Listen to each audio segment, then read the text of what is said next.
पोकरण में रविवार को कांग्रेस पार्टी ने मनरेगा बचाओ संग्राम के तहत बड़ा विरोध प्रदर्शन किया, जहां जैसलमेर रोड स्थित फतेह मंजिल में आयोजित आम सभा में सैकड़ों कार्यकर्ता और ग्रामीण मौजूद रहे।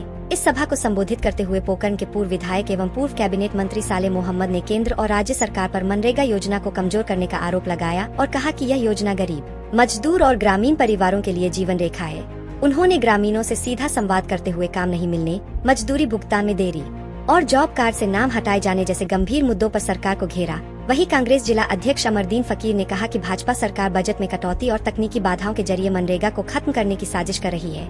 इस दौरान सालेह मोहम्मद के जन्मदिन के अवसर पर चिकित्सा और रक्तदान शिविर का आयोजन भी किया गया, जिसमें बड़ी संख्या में कार्यकर्ताओं ने भाग लिया और पूर्व मंत्री का पुष्प वर्षा का स्वागत किया। देखो, ये पोकरण विधायक आदरणीय हैं, संत जी हैं। आज वो जब सत्ता में नहीं थे तब मेरे बारे में हजार बातें करते थे कि सालेह मोहम्मद जी की नीयत साफ नहीं है, जबकि उनको साफ पता था कि जिले की आबादी हर किसी को पता है कि आज जिले में कितनी आबादी है और जिला बनाने के लिए कितनी आबादी चाहिए। तो लोगों को आपने गुमराह क्यों किया? जब आपको सीधा साफ पता था कि पोकरण में, उपखंड में इतनी आबादी नहीं है जिसे जिला बनाया जा सके, तो आपने ये पाप किया लोगों को गुमराह करने का। तो आज छोटे छोटे जिले बने। मैंने तो पहले भी कहता था, मैंने पोकरण की जनता से कभी ये वादा नहीं किया कि मैं पोकरण को जिला बनाऊंगा। मैंने हमेशा ये कहा कि भाई हमारा जिला छोटा जिला है, सीमावर्ती जिला है, पर जिला बनना बड़ा कठिन बात है। देखो, जितने 50 जिले बने, लोग मदन प्रजापति जैसे बिना जूतों को चले, पर उनको जिले बनाने की जरूरत थी। इलाका बड़ा था, फलोदी की डिमांड सही थी, इतना बड़ा इलाका है। जोधपुर कलेक्टर फलोदी कब आता, कब यहाँ काम होते। तो हमारा जिला एक छोटा जिला था। तो मैंने पहले लोगों को साफ कहा था कि जिला बनना बड़ा मुश्किल काम है, और इन्होंने लोगों को गुमराह किया, बड़े बड़े वादे किए। तो आज बड़ी बड़ी बातें करते हैं ना, तो आज सरकार डबल इंजन की सरकार है, तो जिला बनाओ ना, किसने मना किया? आप वार्डों को छेड़ रहे हो, जिलों की सीमाओं चेंज कर रहे हो, कांग्रेस को तितर बितर करने का प्रयास कर रहे हो, तो आप जिला ही बना दो ना, तो आपका नाम अमर हो जाएगा कि फला विधायक के समय ये जिला बन गया। तो मेहरबानी करके, यदि आपसे कोई वादा पूरा नहीं होता है, तो कोई भी एक संत होता है, भगवान व्यक्ति होता है, आज उसको इस चीज़ें जो बातें मुंह से निकलती है ना, उस बात को पूरा करना भी पड़ता है। और नहीं तो मेहरबानी करके ऐसी बातें अपने मुंह से नहीं कहें। आप वही शब्द निकालें जिसको आप पूरा कर सकते हो, न कि लोगों को गुमराह करके सतह हत्याने का काम कर रहे हैं। तो मेरा आरोप है, इन्होंने लोगों को गुमराह किया और गुमराह करके सतह हत्याई। अब जो है वो पीछे हट रहे हैं। अच्छा सर, कि कोई एक मुस्लिम व्यक्ति किसी असामाजिक गतिविधि में लिप्त रहता है तो पूरे मुस्लिम कौम को टारगेट किया जाता है। आप जो है कांग्रेस से लीडर है और मुस्लिम समाज से भी लीडर है, तो आप उन जो नफरती भाषण दिए जाते हैं उसके लिए क्या कहना चाहेंगे? इस तरीके से जो टारगेट किए जा रहे हैं, इस कार्य में क्या? देखो, मैं कह रहा हूँ कि जो भी इस प्रकार से पाप कर रहा है, हमारा भाईचारा, सौहार्द, आपस में सद्भावना बिगड़ना चाहता है, वो समाज के लिए व्यक्ति ठीक नहीं है।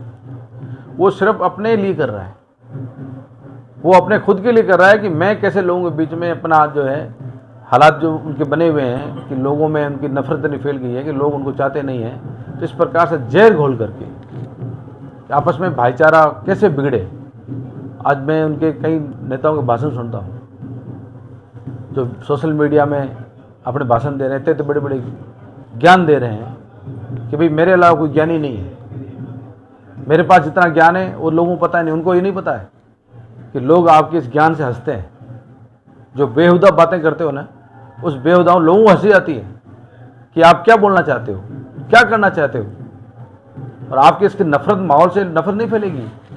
इस प्रकार के प्रोपेगेंडे पहले भी हुए हैं। अच्छा, कोई व्यक्ति गलत करता है तो उसके साथ कोई नहीं होता, उसका कोई समाज दोषी नहीं होता है। गलत के लिए हर आदमी कहेगा ये गलत है।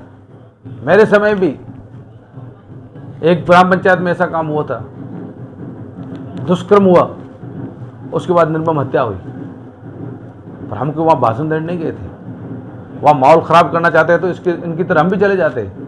सबको पता है वो चीज़ें। तो ऐसी कई घटनाएं हुई, पर हमने कभी सत्ता में बैठे हुए तो भी हमने इस प्रकार का माहौल ख़राब करने का नहीं प्रयास किया। आज क्या कर रहा है?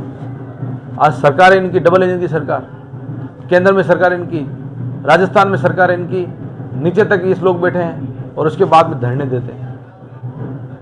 मतलब ये माहौल क्यों बना रहे हैं कि यहाँ का जो भाईचारा ख़त्म नहीं करेंगे तब तक हमारी गाड़ी नहीं चलेगी।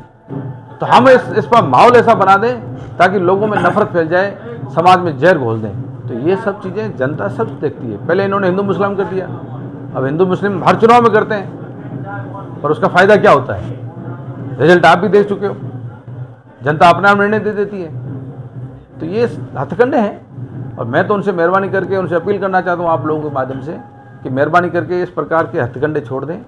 आज हमारा जो सदियों से बुजुर्गों ने भाईचारा जो बनाया है, सद्भावना बनाई है, उन चीज़ों को बने दें। आपको यदि सत्ता हथियानी है तो उसके लिए उस दूसरे हथकंडे बहुत हैं। आप जनता में चले जाओ, यदि हमने कुछ नहीं किया है, यदि हम काम नहीं करेंगे तो हमें जनता कभी सत्ता में नहीं बिठाएगी। और आपको सत्ता में बिठाने के बावजूद भी आप विकास नहीं कर पाओगे। 2-2 साल से लोग आज क्या हालात हैं, एक भी काम गिनाने के लिए नहीं है। आज इनके कार्यकर्ताओं से पूछ लो कि अभी आपके यहाँ विकास का बड़ा काम क्या हुआ, तो एक भी काम गिना नहीं सकते ये लोग। तो नहीं गिनाएंगे तो ऐसे हथकंडे होंगे। अभी क्या हो रहा है, यूजीसी में क्या रहा है, एक तरफ यूजीसी लाते हैं और दूसरी तरफ इन्हीं के लोग कोर्ट में जाते हैं। अब क्या, ओबीसी और जनरल को लड़ा लो।